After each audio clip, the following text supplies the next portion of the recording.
Hi,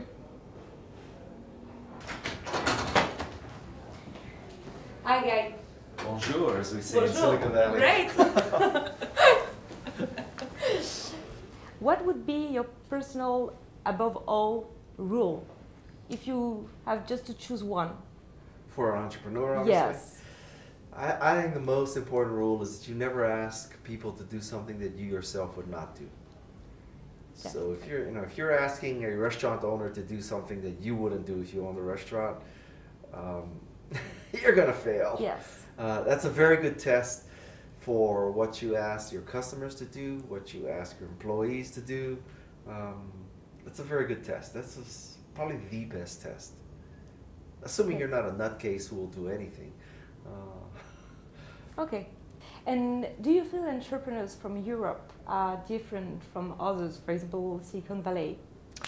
Well, I don't know if you can categorize entrepreneurs by geographic area.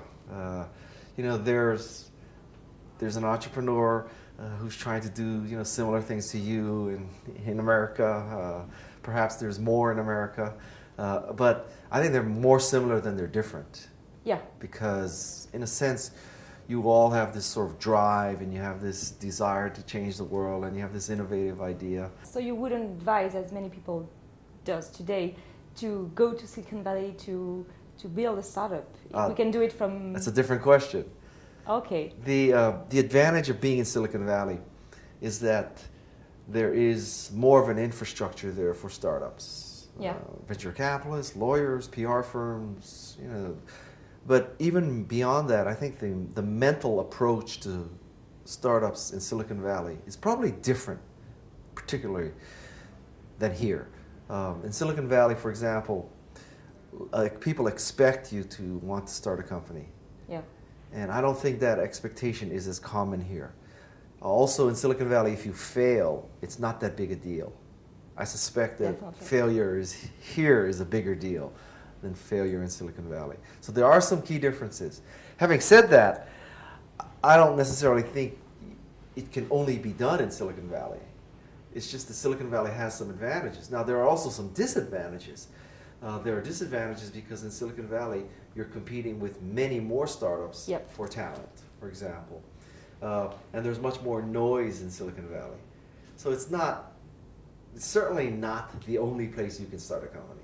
Okay. The world is Good much flatter these days. It's much flatter. Okay, good to know. Regarding your book, this one, yes. Chapter 57.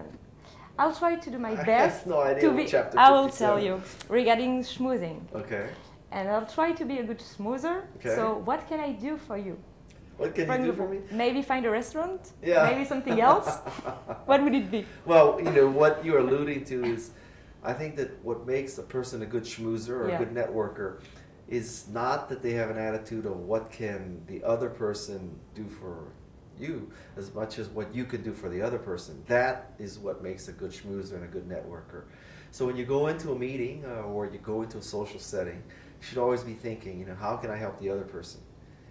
Which is very different. Most people are thinking, how can that person help me? Help me, yes. And that's the difference between a great schmoozer and a lousy one. Okay. Nice to know. And regarding books, are you now writing a new book? Indeed I am. Oh, great. I'm not traveling. Well, actually, I woke up this morning and in this room, or the next room, one of these rooms, I spent about 2 hours writing. So I'm writing a book called Enchantment. Yeah. And it is a book to help people influence and woo and persuade people. It is, if you will, Dale Carnegie wrote a book called How to Win Friends and Influence People. Yeah. 70 years old.